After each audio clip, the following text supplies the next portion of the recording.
The anesthesiologist told me there are 3 plans. The first plan would be for me to have a C-section and wake up and be in this hospital. The second plan would be for me to wake up intubated. The third plan would be to keep Maggie alive and for me to maybe not wake up. We found out about Christian Healthcare Ministries when we were at the Catalyst Conference in Atlanta. We knew that we needed to figure out how to take care of our medical bills.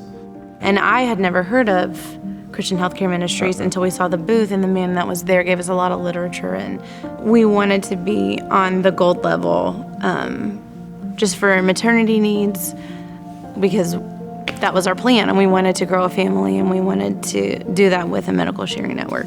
And when we found out that we were having our 4th child, it was kind of a shock. We felt comfort. We were part of a network of people that you don't see, you don't know their names, but you know that they love you because of the participation in the ministry. When I got into my 3rd trimester, I really started to feel sick. We were supposed to go to a barbecue, a big picnic with all of our friends and family, but then people started talking to me and I couldn't really understand what they were saying. So I would say, what? My friend Ashley would ask me, she was asking me a question and I said, what? And I made her repeat herself 4 times, I think. And then she just kind of like patted my back and went to get Matt, I think. Mm-hmm. And my sister made me go to the emergency room and she took me there. And by the time I got there, I couldn't feel my arm. And I think my blood pressure was kind of going up because I was panicked.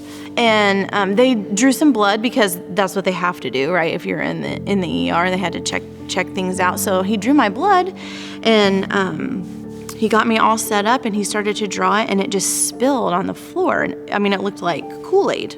It just spilled everywhere. And he said, that is weird. And I said, yes, it is.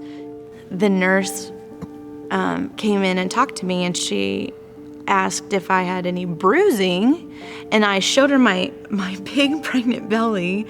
I had bruises all over my belly, and I think she knew then that there was something wrong, and so they admitted me, and they decided to do an emergency C-section. The C-section was tricky because I didn't have any blood. The anesthesiologist told me there are 3 plans. The first plan would be for me to have a C-section and wake up and be in this hospital and have Maggie. The second plan would be for me to wake up intubated and maybe in a different hospital. The third plan would be to keep Maggie alive and for me to maybe not wake up. They just really didn't know how the C-section would go. I felt ready. Matt and I, we hugged our parents and we hugged our family and we prayed. And I said, make sure that my children love Jesus and that they know that I love them, because they probably wouldn't remember me if it went sideways, if they were so little. I felt really confident because I know that God is way more powerful than any surgeon who, is learning as they go. After the birth, I was able to see Maggie, and it was just this huge sigh. There was still everything going on with Emily, but, in that moment, Maggie was okay. They wheeled me down so that I could see Maggie.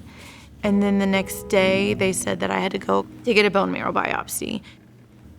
I had APL, which is a rare form of leukemia, and it just really causes your blood to not recreate itself. And he said, we know exactly how we'll treat it. We'll treat it with high doses of vitamin A and arsenic. I was in the hospital for about 2.5 weeks before I got to go home. And my family would come and visit me. They let Maggie have a bed in my room. Treatment went on for about 9 months. Christian Healthcare Ministries, they helped us with all of that. I got infusions at a clinic every day for a while, and then 5 days a week, and then we graduated to 4 weeks on and 4 weeks off, and Christian Healthcare Ministries helped us with all of that. They shared with us and helped us through all of that as well. I mean, in the end, truth be told, CHM members shared over $500,000 of bills for us, which is humbling to think about. That's, in my opinion, the beautiful thing about CHM is that it's just the greater context of the church. It's not just our local church in our local area. It's a ministry that brings the church together all over the world. I mean, I don't think that it's any coincidence that, you read in the book of Acts about the church, and they sold what they need to, and they took care of one another's needs.